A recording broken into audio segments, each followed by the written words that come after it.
welcome to another wonderful episode of Unscripted Gaming. This is Postscripted Gurren Lagann. I have here Josh and Mike. Hello, What's gentlemen. good? Hi, everybody. So, hope you enjoyed the Halloween episode. More spooks. We're back to Gurren Lagann, and Yeah. we're back to episode 13, 14, and Yeah. 15. So sorry for the little delay. I had a unexpected knee surgery and have been out of commission for a little while, and this is like the first time I've actually come to my basement in a few weeks. So, yeah. Don't lie to them, Josh. You were just trapped in a Murphy bed for 3 weeks. That's what really happened. I mean it's embarrassing, We couldn't find him, but it's true. We could hear him, but we just couldn't find him. But so. you know what? I was very lucky that I had some amazing Anchor battery packs to keep my phone alive so I could TikTok the night away. It was glorious, let me tell you. Speaking of, whiling away time with media and whatnot, I gotta say, this past summer and fall of like media consumption has been some of the best it's ever been. I am. Are you talking spoiled. about how we're eating?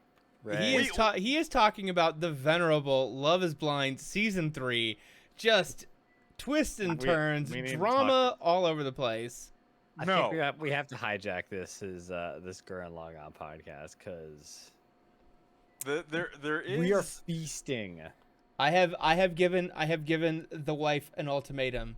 She just finished the most recent season of The Crown.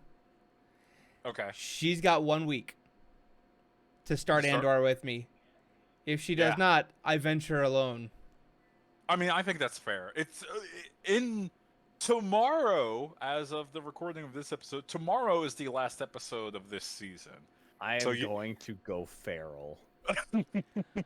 I'm a little sad I wasn't able to watch it during my bed rest and recovery, because that would have been great for that. But ideal, yeah.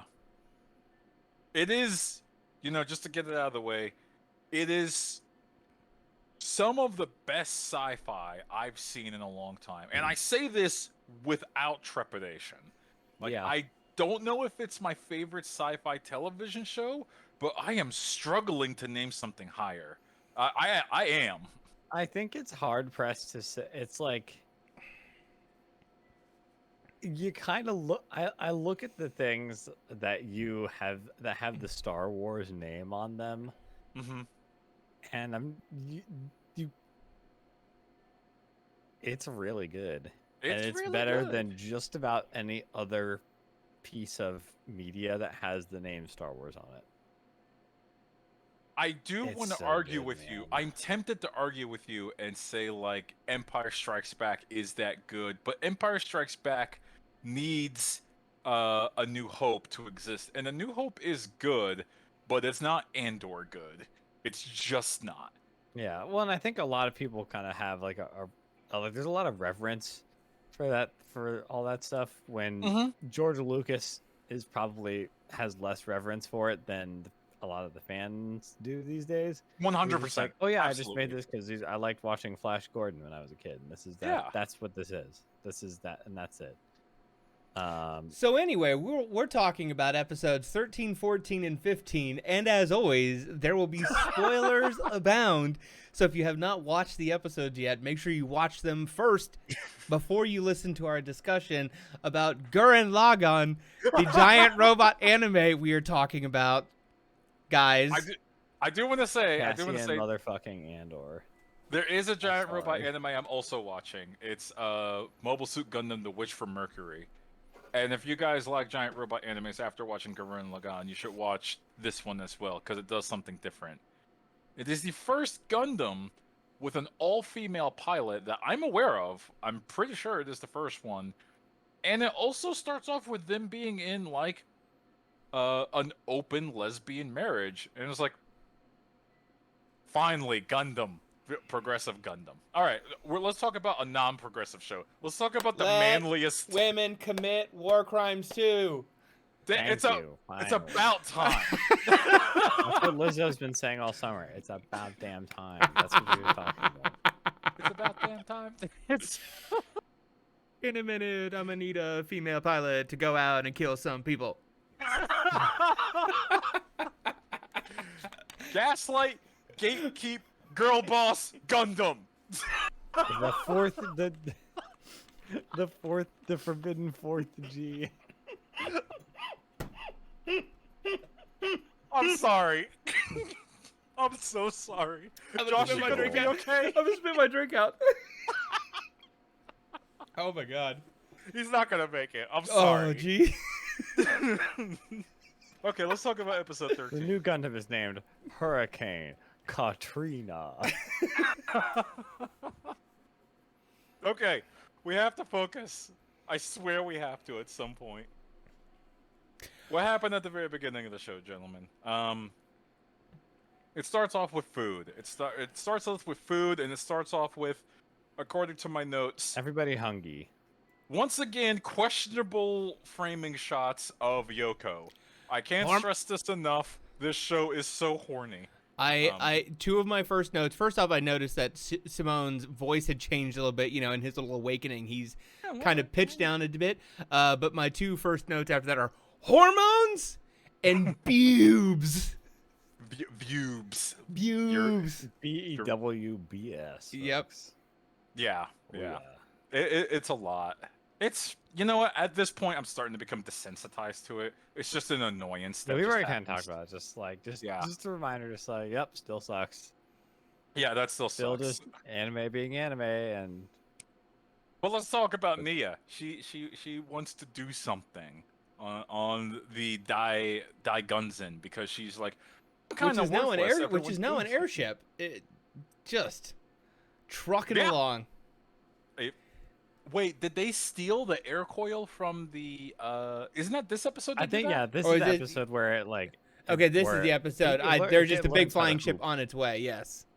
Yeah, right now it's still walking, and they walk back to. We kind of skipped this part. They walk back to Kamenu's grave, and That seemed Simone- very far. Wasn't that far?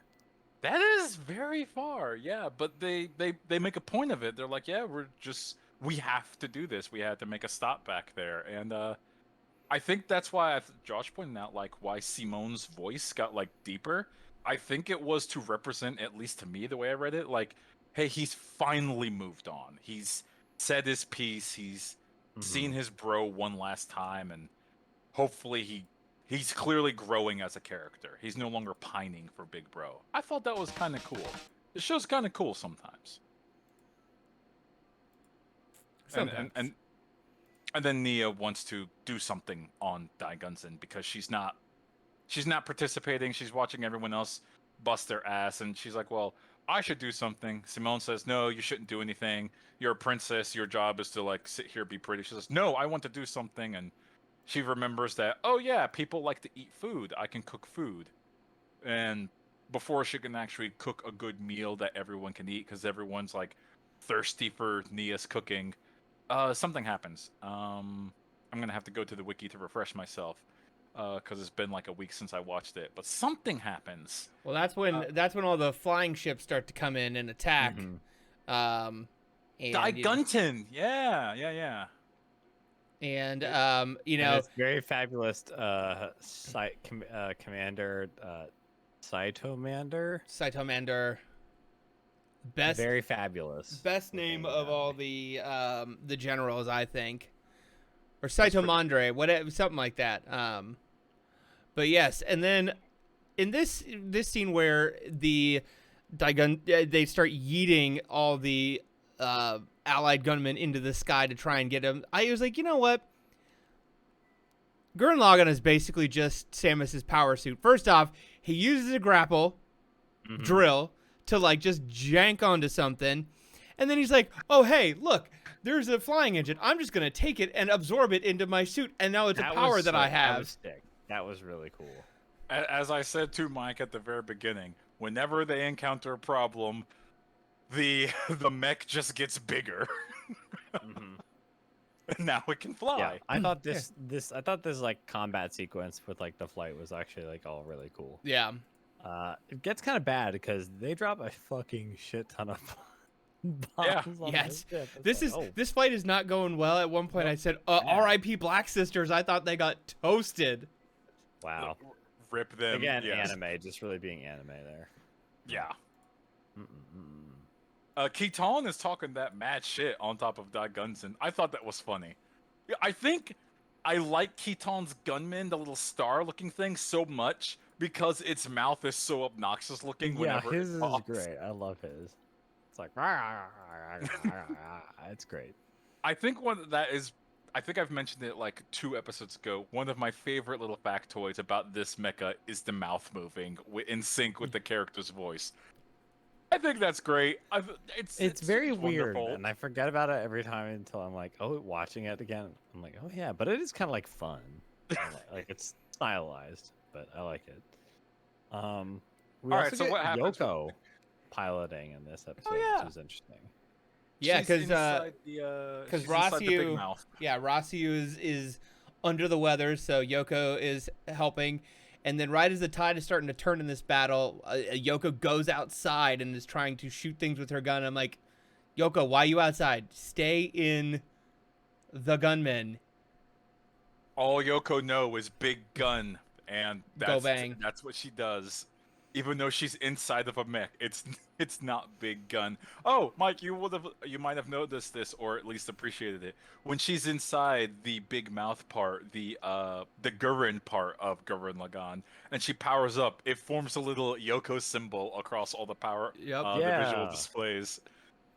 It's reading her fighting spirit. Her fighting spirit has a little skull hair barrette. It's adorable. It's cute. Yeah, because it doesn't do like the Kamina logo. It does like the. Never forget that. Yeah. That was. I love that. The anti-Kamina logo that appeared across the screen. God. It's just like, not Kamina. Then well. we got Viral coming in to the fight now, trying to find Kamina and finding out that Kamina dead, and Viral is big mad about this. Viral's so goddamn stupid. He's a big dumb. This is the Viral dumb arc. Viral didn't know that when him and the other commander split Gurren in half, that they killed the pilot. They're like, what? He actually died? His actual words are like, you're telling me he died to that? Like, yes! That wasn't your intent? What did you think was gonna happen? He's great. God. Except he's also so dumb. I love that he's so just like dumb and dumb. Big dumb guy. He's so pissed that he's realized the last like 4 battles he's lost was against Simone and not Kamina. Because he didn't know this entire time Kamina's dead. Yeah. Viral big stupid. Viral is the Cyril Karn of Gurren Lagann. Ooh, yes, actually. He really, in a lot of ways, just like the. No, stop. Not saying a thing. If you know, you know. If you know, yes. Did you guys notice the shape of Dai Guntan? He's got that. It's got like a big humanoid shape for the landing strips. Mm-hmm. So like the landing strips are arms, legs. I like that. It's small little details like that I truly like. Okay, sorry. Back to the actual air battle where everyone is getting Dai Gunzen. Jeez, I gotta remember these names. You're getting lit up. It's bad. Yeah, they lose all their main turrets. They lose all their anti-air turrets. The actual front of the ship gets attacked, and I do believe what else? I don't think they lose any mecha units, but Yoko falls out of Gurren Lagann, and they're falling through the air, and Simone has to like risk life and limb to save her because she was trying to get outside of the mech to start shooting at people, which is dumb in its own right. And that's when they fight Viral, and that's when they fight the second big bad. What is it, Saito Mander? Saito Mandra. What's the name of his mecha? Shuzak. Well, I also love that before Shuzak gets involved, that Viral and Gurren Lagann start fighting and are just absolutely destroying the inside of the big battleship, and It's like they're Viral, like, what, Viral, what are you doing here? Vero, baby, you were gonna fuck this ship up in your rage. Come on. He's doing the team's work for him. Vero gets his comeuppance later. Stay tuned. Vero's the low-key MVP of Team Gurren. Really is. Just... is this the episode where Shuzak gets got? No, that's the next one. Yeah, spoiler alert. That's the next episode. This one, I think they just fend off. Yeah, we have a little OC Gurren moment where just he kind of trucks everything. They get out of the ship, and everybody grabs a flying device because that's just how this world works. So Gurren Lagann did it, so everybody else is gonna just grab a flying engine real quick. So you can't have nothing in Earth these days. First, it's your catalytic converter. Then it's your flight core. Okay, so yeah, the wiki just reminded me how it ends. Gurren runs up the side of a plateau like Sonic the fucking Hedgehog, and they say initiate it, and my man Senpai Tatmaksu hurricane kicks Dai Gunzen, just wham, and then the other kick slam, and they. Yeah, that was a hurricane kick. Am I mistaken in that? That's exactly what it looked like to me. That rocks. And that worked. And they knock it away, and they take the Levisphere, they call it, the floating device. So now Dai Gurren can fly. They fly now. Yep. I'm sorry. They fly. I'm so sorry. Also, one weird after all this, we get a couple little calming down from the storm moments where Yoko just tells Simone, I had a crush on Kamina, right? And it's just like, where the fuck did that come from? Like, what does that have to do with anything? Like, okay, I rewatched that scene 3 times because I had the same question. And she sees Kamina in Simone now. Because Simone saved her. And Simone went back and piloted Gurren Lagann by himself, which they've covered in the show, requires so much fighting energy, so much fighting spirit. It typically takes 2 pilots. But the fact that Simone had so much fighting spirit, he did it himself, shows to Yoko that he has just as much as Kamina and possibly more. And so she sees Kamina in Simone. And I thought that was, young love speaking. That's actually kind of cute, more than anything. It's really kind of innocent, and that's why she said, "Did you know I had a crush on him?"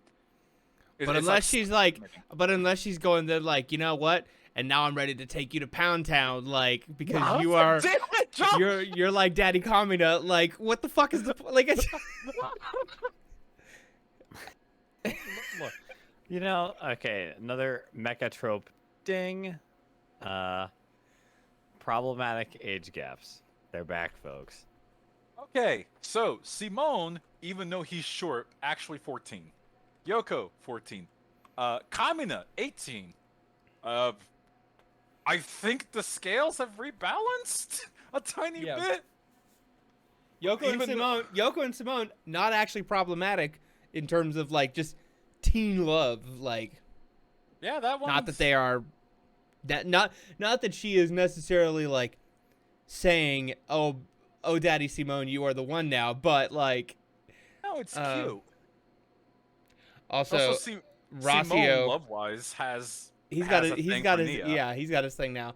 Rossio shitting his absolute guts out because turns out Nia's food is god awful and making everybody sick except Simone and Pua. Yeah. Who I said, guess anything is good when you've lived underground.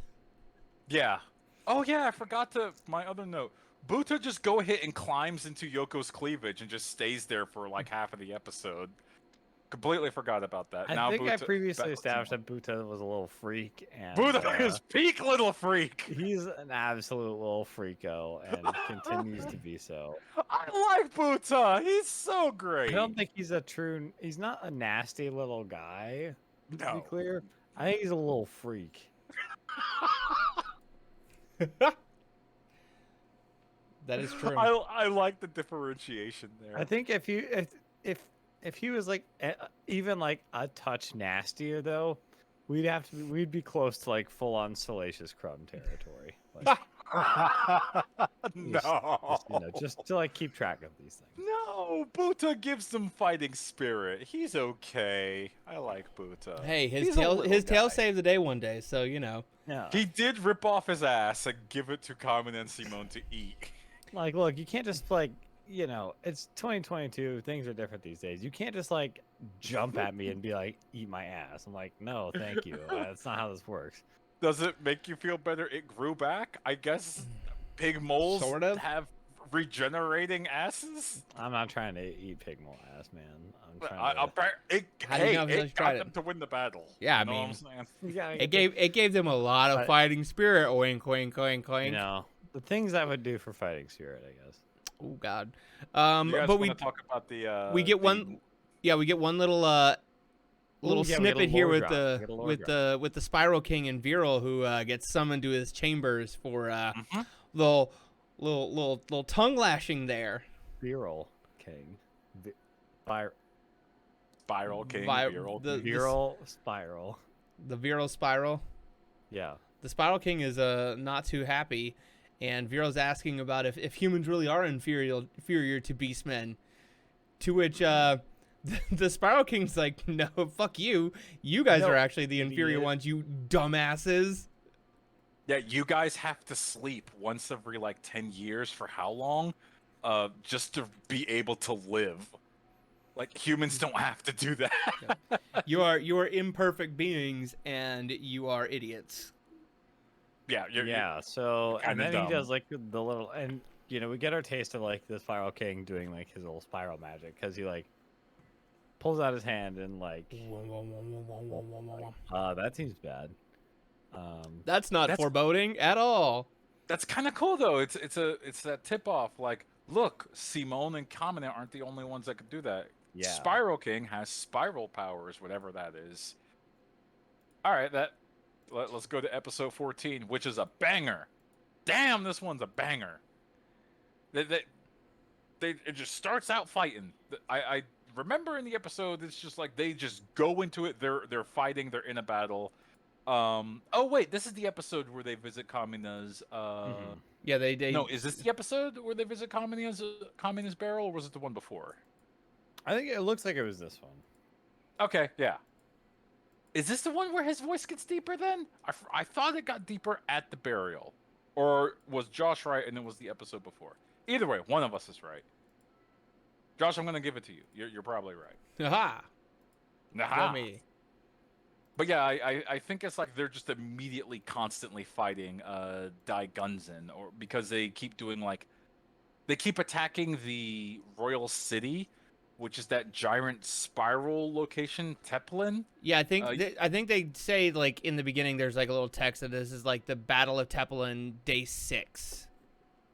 Which, very bold of an anime to just say, by the way, while you weren't watching, they were just fighting for a week straight.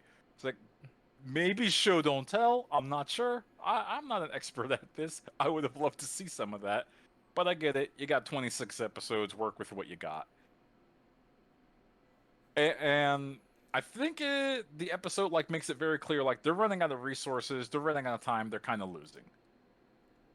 Because, it's one battleship versus an entire capital city or whatnot. But, our Team Daiguren, the ever-loving scamps, are still like, you know what? Let's load up, everybody. Let's go on the offensive once again. Fucking yeet everybody into the sky. Let's go. They didn't show it, but everyone now has I think you said those flight engines on the back of their mecha now. That was cool looking. Just watching them kind of launch off as they're thrown into the sky. It reminds me of some old Gundam, the old launch sequences that old Gundam shows would have. Yeah. I love that. It reminds me of shooting out of the arms of White Base, just. Yes, that's so cool looking. This is different, but it's it's still got that like flavor to it. It's still Yep. got that feel. Plus, Team Black, the Black Sisters, they're in Gunman now. One of them is in that creepy gunman with the tiny arms with the guns on it. That weird little freak, just absolutely love it. And then That they is a giant freak of a gunman. Mm-hmm. then of course Yeah, they that's do their the own exciting little thing about the show, large combining. freaks. It's rare that you have something so large that is also so freaky. So, because usually like the freakiness increases as your size decreases. So it's rare to have like large and also freak. Peak freak. Yeah. Yeah, as Josh was saying, they combine, like, the one turns into a sword and shield for Kitan's like Starman, that Rice Star looking gunman. I almost said Gundam. I'm gonna slip up. Gunman Gundam, it's right there. And then we've got the cannon just, conspicuously between the legs. We don't have to talk about that. I know writers who use subtext and they're all cowards.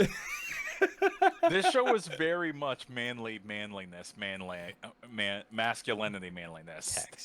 Text. Phallic You're an object. Text. And Capital T text. Bold text. Bold text. They're all fighting, and then they're firing, and does the Spiral King deploy like a bunch of those gunmen out of the Teplin? It's like this big spiral thing. Yeah, very cool. that is launching the two different fortress gunmen that we see coming out, and That's right. we have the flying one, and then we have the little armadillo one. But out of the flying one are just like thousands of flying, attack gunmen that are doing the old Gundam. Just draw a big circle to represent the explosion, because literally we're implying thousands of these are exploding at one time. Yes.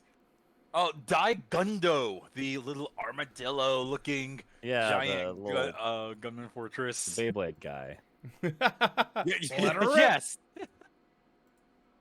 And when they start losing there, a giant force appears behind Gun? What is the name of the team? There's so many dies. Gurren. Yeah, Gurren. Wow, I couldn't think of that. Behind Gurren is a bunch of other people that all have their Kamina analogs, a bunch of other humans, then they all took over fortresses, which again, I want to bring up, as I brought up like in the second episode, how absurd is it that Kamina was the only human on Earth that actually thought of this idea and inspired everyone else to do it? Like, wait a minute, we could just fight back. This is like the end of Independence Day when they're like, "Oh, we figured out how to beat him. Spread the word. Oh my God, guys, we could just steal the gunman. Everybody around the Earth, just do it." This is like Unironically, that's what happens. This is like how stupid people who buy social media websites got rich by thinking of a website at a time when like money was free. Yeah, and just being the first guy who did that. The .com boom. Yeah. Kamina is the .com boom of, hey, what if we just took their max? Also, though, can we just God, that's so true. And can we just appreciate, though, that all of the random new humans that are coming up, the artists are just like, you know what? They're all in the same fucking gun. Like, it's all the same. They're just all in cannon fodder gunmen. They're all in that big blue one. It's not as big as Gurren, but they're still decently sized, livable ships. And they start fighting. They start winning, and then Gundo does with Gundo does, and it starts spinning, because the freak little armadillo in it starts spinning. He's so like crafty and tricky. And it creates that big, like, rotating spiral shield around the whole thing. That's cool. That's nice. And not just Gundo, but the entire city of Teplin is encased in this, the shield that is being created. Yeah, does help me out. Does Simon end up killing Saitomander? I remember like noting like Saitomander like dies unceremoniously during this battle. It just kind of happens. Well, so I think they basically crashed Sitomandra and his ship into Daigundo, and they like think that they got they got a little right. they got a little BOGO action there, buy one get one. But in fact, Daigundo was absolutely unharmed in that encounter. Yeah, see, that's right. Simon took out the other Daigunzen ship and smashes it in, and that's how they kill Saitomander. I'm like, wow, this show really is trying to rush this. There is no epic boss battle. They're like, nah, circumstantial death. It's fine, whatever. But it doesn't work because Daigundo was spinning, and the spiral energy, ladies and gentlemen, it's powerful. But then Simon does something, and he like drills underground with Gurren Lagann. Simon be drilling. I know, this is just a good like classic kind of like. It's a good callback. We're drilling again. We're drilling. Yep, my drill is the one that'll pierce the heavens, and here we go. Which he drills into Daigundo and like but, reverses the spin. But Daigundo does give a little assistance because at first it appears that Gurren Lagann is not going to have enough power to get through, and Daigundo pushes him back down into the ground, but that gives him just enough to, pierce through, just little get the rest of the way. Oh, Lord have mercy. He be piercing, baby. I should call her. Was this the episode that had or was it this episode or the one before where it was like the scenes where Simon was talking about how like he could only go forward because of Kamina's like encouragement. It might have been the last episode. And then Kamina was telling Yoko about how the only reason he was able to keep going when they were lost in the tunnels that one time was because Simon was so good at like drilling and finding a way to like make it work. I think that was episode 10 where Kamina like confides in Yoko like, I'm nothing without Simon. That I think there's like another callback to that. Yeah, they talk. I thought was really. I think they talk about it in this episode. I think you're right, but they do bring that up again, and he just mentions that like we did this together, and I didn't really realize it at the time, but we need he encouraged me, I encouraged him, and I basically he's saying I understood what Kamina was saying when he said believe in the me that believes in you, because the me that believes in you because you led me more than you realize. Yeah, he says that to Rossio when Rossio's unsure if they're able to actually do it. He tells Rossio to believe in the me that believes in Rossio. Yep. And that's a great callback. He's becoming his big bro. Yep. I think it's starting to work on me. I think it's starting to do something to me. It's so good. It's that brotherly love type of thing. It's so fucking good. But the drill pierces through, and our little armadillo freak realizes he's been defeated, but he's like basically like, oh, Spiral King Daddy, did I do good? I'm still spinning, even though I'm spinning the wrong way. He explodes in a blood splatter too. Yep. Like that scene's violent. he gets atomized. Red Fist. Exactly. I was like, oh shit! They didn't hold back on that one, did they? He really did get pierced by a giant drill and explode. Good for him. Yeah, you know what? Live your best life. Live your best life. And honestly, the battle still isn't over yet. Because when Tepelin stops spinning, they start seeing pieces of Tepelin, the big royal city, start falling down, and even more gunmen start falling out of it, and then it reveals Tepelin itself has this whole time been a giant gunman. It's a phase. Mike, how surprised were you to find out that the capital city was actually a gunman all along? I was like, I'm surprised it looks like that, but also I'm not surprised at all. It was very big. That's a big boy. Kind of horrifying looking if you think about it in the right light. Like you think this He's entire got that big time. hammer, like Yeah. he could be smashing, you know. All right, that's episode 14. Goes straight to episode 15. Which we basically, this is like the first time where there's not like much difference between the, there's not like any sort of time gap between the episode. It's basically scene from episode 14 right into, the same scene from episode 15. Shit from Tepelin is falling off, and we are still in the battle here. Yeah, and I like Simon's idea. All right, here's what we're gonna do. I'm gonna activate Giga Drill Break on them, and do what we've done in every single battle. This time, though, it's absolutely gonna work. The first time, it doesn't work. It doesn't work at all. What is the name of Tepelin? I think it's just called Tepelin. I think it's Tepelin. Like flicks him away because it's a 1,000-story tall robot.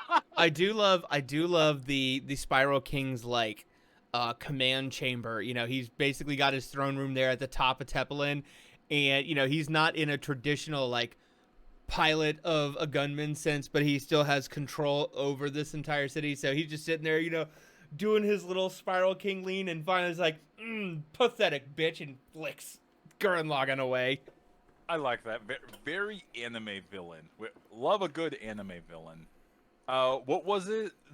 I forgot to mention last episode.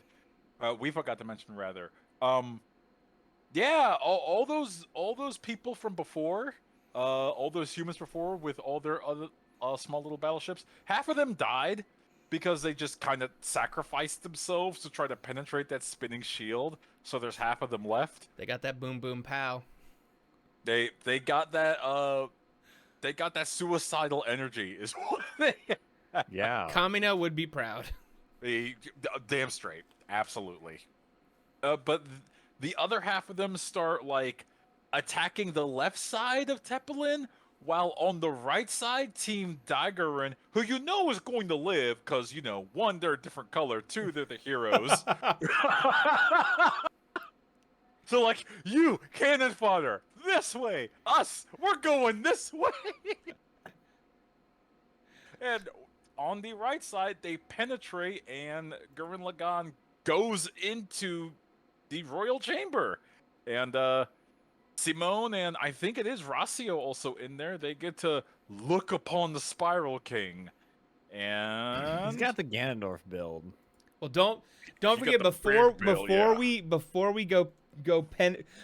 penetrate, Gurren Lagann does go back real quick to pick up Nia, and he takes Nia in with him. She's like, I wanna confront this motherfucker. So she gets into the. I love that shot of Daigeren's bridge opening up, and you see that shot of just Gurren Lagann extending its hand out to grab Nia. That was such a wonderfully framed little piece of animation. Just the way they separated the animation for the hand, the individual arms and joints. I love a good mecha anime that takes the thoughts into account of how a mecha would move that way. And I thought that was really, really cool. All right, I'm sorry. I'm geeking out at that specific scene in action. It looked dope to me. But yes, Nia is inside Gurren Lagann when they go to the royal chamber for all the good that does. She just wants to give the Spiral King a piece of her mind. And they start talking to the Spiral King. He's like, "Oh yeah, you. How you doing?" He's like, "What's up, bitches?" Yeah, he's not a good dad. No, he's not. But also, I love Gurren Lagann, not Gurren Lagann, Daigerin when it is basically exploding to create a cool little effect. The spine of the ship separates from the proboscis, up the front there, and just falls. Dick. Leaves its dick and balls behind, but falls with his pelvis spine out of the sky. I like how it's actually bones. Oh, that's right. I forgot we didn't mention how they penetrated into the Spiral King's chamber. Gurren Lagann didn't just get in there. He's riding on top of the knife point of the dick, and that shoots off it too. A double penetration, if you will. Some people talking subtext. All my homies talking text. Big, bold, throbbing text. We're talking like Reader's Digest text. That's the level we're talking about here. We are going to fuck the Spiral King. Okay, that's how they got in there. I forgot about that part. That part actually had me rolling. This is like the third time I rewatched this series, and that part always catches me off guard. Well, I don't want to jump ahead, but the Spiral King's really going to learn what it means to have your back blown out if you catch my drift. Yeah, Spiral King challenges Simone to a fight, or Simone challenges them to a fight. What? But We got first, the mini boss first. yeah, we got the mini boss. Oh yeah, the Viral. We got Viral. Viral, who is now has his undying powers, as he so proclaims that the Spiral King has granted him, and he comes chopping that sounds like something the Spiral King told him to get him to shut up. Yep, and he comes fake. He comes with his General Grievous arms, just fucking 4 swords swinging, and gets absolutely bodied with absolutely no effort by Simone. He just doesn't even fight him. Like, it's not even a challenge. It's so funny. I like I'm looking at one of these screen caps from the wiki summary, just reminding myself of this. This straight up looks like a Viral's mech making like the Nappa face. The Nappa face. Like, do you guys know the one I'm talking about? Yes, I know exactly. When he's getting obliterated. Yeah, that's I'll post the picture here just because. And then the best part is while Viral is down, being like, Spiral Daddy, what is happening? He's like, bitch, I didn't make you immortal so that you could kill this fucking human bitch.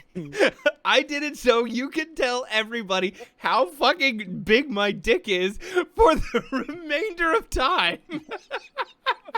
See, that's alpha mindset right there. That is super Sigma grind set. I made you immortal so that you can tell everybody how great I am. Bitch, you got bodied. You're going to watch me clown on these fools, and then you're going to tell everybody for the rest of eternity how fucking baller I am. How long it was, the girth, the maximum impact. Just like Spiral King, just calling his shot. And Viral's just laying there in that picture that Mike just posted, like, I cannot believe what is happening to me right now. I really that is his the comeuppance. inferior being. Viral, big mad does not pay off. No, he spent this entire series getting his shit kicked in. If Killing anything, Kamino was the worst thing to happen to Viral. If anything, Gurren Lagann is a story about don't hold a grudge, because somebody will make you immortal and make you be their bitch for the rest of your life if you hold a grudge too long. Imagine, like, that is the ultimate monkey's paw. You want body immortality, but they give it to you. It's like, no, I didn't actually do it to make you better at anything. You're doing it just to tell people how great I am. I just want to, like, again, reiterate how badly Viral just gets absolutely whipped here. Punked. Like, Exhibit A is Viral's mech. Exhibit B is Nappa seconds away from immolation. I just want you to look at these two photos and just. I love the Viral pic because he's got no arms. His little head crest thing is just caved the fuck in. His eyes are looking wall-eyed everywhere. It's not going well. He can't even stand up.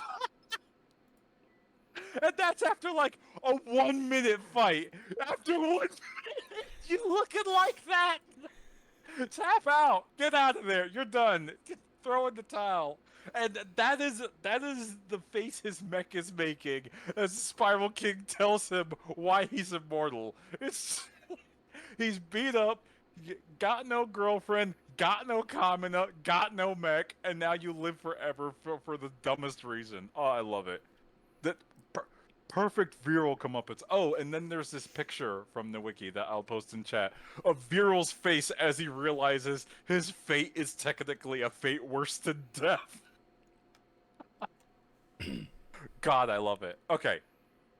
After Spiral King delivers that epic piece of news to Viral, he gets out his own mech, which is so Simone cool. calls a Gurren Lagann type. Which apparently now that is a class of mech, even though Gurren Lagann is the combination of two unrelated gunmen, but now it is a Gurren Lagann type. They said this previously in the episode. They said, we're detecting two Gurren Lagann energy signatures.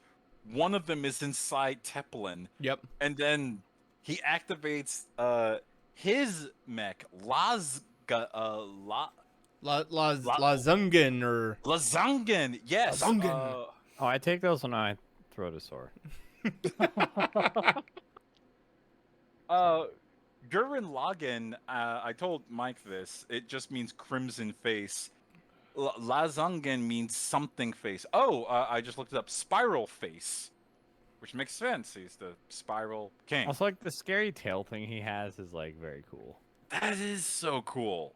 The entire mech is cool. You could buy models of that specific mech. I totally would. Little horn piece there too. Digging that. Little chin action. It's good. It's a good mech. Yeah, it's like middle face. It's got just a bunch of sharp teeth. Unlike Gurren for Gurren Lagann, it's got the like 4 little fangs, which are really cute. This one is just all razor sharp, like pointed teeth going across its little faceplate. It's dope looking, and it also shoots out spiral drills. It also shoots out drills, and the Spiral King like teases Simone and says, "You're not the only one with this power," or something like that. Or he also says, "You don't know what you're doing with this power. I'm saving humanity. You're the bad guys," and that's when they get into a fight. And honestly, Spiral King starts beating Gurren Lagann's ass. He's Well, scary. first, you know, we're doing okay, and then Simone throws the little I'm gonna snag you with the glasses, and then I'm gonna Giga Drill, and then he Giga Drills, and Lazungan fucking eats the drill, and then the ass whipping of Gurren Lagann Bites commences. it off, doesn't he? Yeah, he just bites that dick off, just. Yeah, Rossio can't believe it. He's like, "Wait, they could do that? They could just bite the drills? Yeah, they can just not get drilled?" And yes, because Lazungan has drill energy. Of course it can. That's so cool. You know, the ass beating continues. I forget what Simone and Rossio do, but they do something to the point where Spiral King gets out of his mech. I forget what the exact fight transitions to. I'm gonna have to. Well, first, I think they try and actually combine with Lazungan. Like they basically send Lagann out to try and take control of Lazungan, and that that doesn't really work, and they're separated. And then I think that's when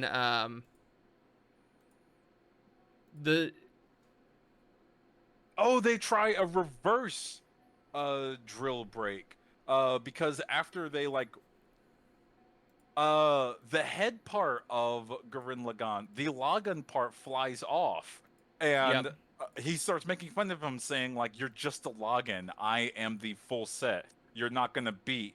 And so Spiral King turns into a massive drill, and then Lagann turns into a massive drill. And through the power of fighting spirit, our little Lagann drills up through, and that's where Spiral King says, "All right, I knew it was gonna have to be me." Yeah, I just have to gets fucking get out of his mech. This was with scary. all this energy just flowing about. He gets out, just do, motherfucker, punches him in the face. Yeah, he opens up Lagann and just punches him. Again, like the Ganondorf approach is like, I'm just gonna go in there. I very much the meme of Dr. Livesey, if you saw that meme, the walking meme, it was very much that sort of energy as he's walking down the drill. Dun dun dun dun dun dun dun dun dun. Yeah, Then we've like got it's like the TikToks of the guy like walking to the punching machine. Just like... Yes, exactly. we have the Spiral King and Simone and Logon like locked in arms, and the Spiral King just has power like emitting from him, and he rips Logan's arms Also, the off. spiral chest hair, very funny, good touch. Fucking just Love it. peak Zangief, just perfect. It really, Actually, he's like yes, yeah. Zangief and Bluto from Popeye. I'm going to post this image of like seconds before Spiral King punches the fuck out of Simone. It's so good. It's like, uh-oh. And the way he's just scary. like standing there over Simone, like after he thinks he's beaten him and his hair is on fire, and he's telling him about the time when somebody almost beat, somebody came at him once centuries ago, and fucking showed him what for, and he's like, "You did it again, but you're not enough, you little bitch." Mm-hmm. He's talking that mad stuff, and I want to note something. All the Beastmen are supposed to be like a cross between like an animal and a human. Spiral King just looks like a person. He looks like a big beefy person. I still I imagine some answers are because I saw some questions as far as like. Though I think they do. So I think a lot of that stuff is still to come. Yes, but I also believe like, that early on that they do imply that the Spiral King is a human. Like, they talk about it early on, and they say like, he is the creator of the Beastmen. He is like the only human allowed on the surface, kind of thing, because he controls everything. So they do talk about that early on, briefly, very briefly. Yes. And so Simone's about to die. Like he beats him out of Logan. He rips off Logan's arms. Simone is going to die, and right before Spiral King actually like kills this 14-year-old boy, Simone like takes his little core drill thing that he uses to turn on Logan, and he punches it into the Spiral King's chest, and that freaks the Spiral King out. He's like, "Is that the core drill?" What? You Nani? what? Nani? And I forget what Simone actually says. He says some like anime one-liner that is escaping me, but he like turns on the core drill, and just to show how much energy those core drills have, it just blows a hole into the Spiral King's back and chest, and there's like a 3-foot hole. Thank you, Mike. You what? That looks perfect on the Discord. He just blows a hole through the Spiral King's chest, and he's dead. He's going to die. It's over. But he talks to Simone. He says something. Do you remember the sentence he said to him, Mike? Yes, I've got it here in the wiki, but we've got our Ray knows specifically that I love this as the DM for our campaign. We have an ominous foretelling of bad things to come. Where they say when the land fills with 1 million apes, rude. You can't say that. That's kind of, you can't really say that, my guy. The moon will become hell's messenger and eliminate the world of the spiral. That's cool. So that I'm not quite sure what to make of that. That seems interesting. I love it. Because like we're kind of done with like the Beastmen at this point, I'm assuming, because like we beat the Spiral King's not King, going to wake any more of them up. He can't. Because he falls off the building and dies. He falls off a Zeppelin and dies. Yeah, building is it's underselling it, folks. He falls out of the stratosphere and dies. It's like, what if you turned Ohio on its side, and he fell off of that? That's what he fell off of. And that's it. I think the show, not the show. I think the episode just like ends. Is there anything after that part? I mean, because it's kind of like saying like there's a little bit of like, hey, we've captured the city, like we did it, kind of stuff. But again, like the ominous message kind of hanging there from the Spiral King. And again, I'm a sucker for future portends and spooky messages about what may happen in the future. So I'm very curious to see like what kind of goes from here, because I think these episodes I think were my favorite of the bunch that we've watched so far. Oh yeah. So I'm really excited to see like where we go from here. I think it's just because it was back to back to back constant action. Yeah, these were some really good action set piece ones too. The okay, so the next episode I looked ahead and I got reminded like, oh yeah, this part I do remember. Okay, I have to warn you. It is a clip show episode, but they do some special things with it, so you have to watch it. Uh-huh. Okay. It's But it's different than the first clip show episode that did. Okay. I think this is technically their third clip show episode. Listen, Gurren Lagann had a troubled production history. I'm not gonna say I've come every to episode's understand a this, banger. Yeah, I'm not gonna say every episode's a banger. But yes, episode 16 is definitely needed to be watched to continue the series. They do some special things with it. Just watch ahead. All right, look. Uh-oh. Josh has disappeared. Quick. We should talk about Andor. bro.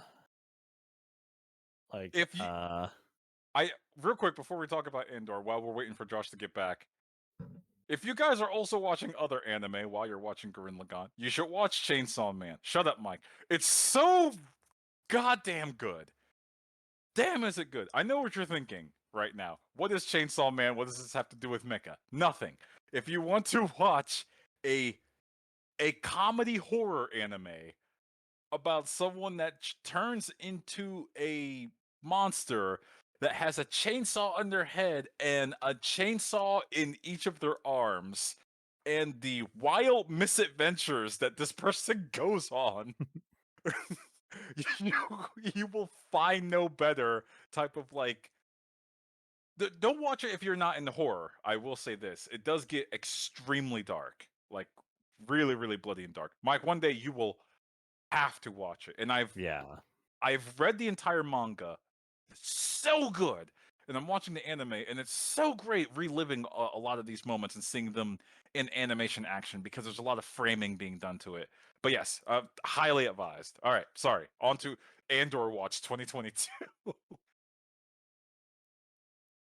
We're feasting. That's all I need to say. Go watch it. The extent to which we have been feasting. If you dig far enough back in this podcast feed, if you're listening to this, you'll find a delirious, sad, heartbroken Mike and Ray recording a podcast about the rise of Skywalker. I do want to say that is one of my favorite episodes we have ever recorded. I honestly think about I've gone back and listened to it a couple times. I sound so sad. It's hilarious. It kills me. I'm just like, why did they make it so bad? I don't understand. It's just so funny. It's so the coached, unapologetic like, Raylo fan. Oh god, it's so brutal. But if you could explain to 2018 Mike, like, no, don't do it. Don't get your hopes up. It's gonna suck. There's gonna be some absolute. You're gonna think. I can only tell you so much. Something good. There's gonna be some good stuff coming up. You're gonna think it's this thing. It's not. It's the other one. The one that you don't think you'll care about that's the one you should care about instead. Did we do we did a thing for Obi-Wan, right? We recorded that. We did God, do. That's what we should have done. We should have gone back to just saying, not even go back to Rise of Skywalker, but our Obi-Wan thing that we did earlier this year. Like, I think I've joked about this. Like, I legitimately want a congressional investigation to figure out how the same studio that has produced Andor produced something as like scientifically as mid as Obi-Wan is for like, $245 million. Yeah, like Andor is just is spectacular, like Emmy award-winning television. Actually, yeah, I'll agree with that. I'll stand by that. If the Academy don't give Andor a nod, one, they're not to be taken seriously on the best of days. But this will seal the deal beyond a shadow of doubt. Like, oh, you actually just don't care about art being made, I guess. And it's just like I mean, there's like so many things we could dig into here. Like We don't have to. You could go listen to the podcast, a more civilized age, because they do do it so much better than we could ever ever hope to. ever. Just go check out a more civilized age. There's our hatred of They've been Star on the beat. Wars, and then there's their hatred of Star Wars. And they have their hatred down to a fine science, and it's a love hate. The love hate of they know Like- Star Wars could be better. It just hasn't been for a long Like- time. Andor being a show that plays in plays with like leftist theory and like all the different trickle down effects of a fascist government and what that kind of means for how people act and culture. And it's so thoughtfully created in like these ways. Like I just saw a really great kind of analysis someone put together today of like a lot of the clothing like design where it's like people in the kind of core of the empire or like really like kind of in the weeds, like Mon Mothma, the Imperials are all like have very like turtlenecky kind of like very up on the neck like costuming. Yeah. And like Andor and a lot of other the kind of like other rebellion characters do not have this in any of their costuming, which is just like, oh, it's so rich. It's very much like high end. What if Hugo Boss designed these outfits? Type of fashy fash clothing style. It's just, and every little thing is like that, and just. I mean, there's just some true like home run acting happening. There's the set pieces alone. Like the way, I won't say what, but the way there's a certain rooms in episodes, we'll say 9 and 10, the way those rooms are designed, like those are really smartly designed for a certain way. You spend a lot of time knowing how those places work. Yes. And yes. Then, God. I'm gonna go berserk tomorrow. I'm going to be inconsolable. If it's good or bad. Like even if it's good or bad. What if they nail the landing, Ray? What if they do it? It's either they nail the landing or we have a fake out like in Mandalorian's episode.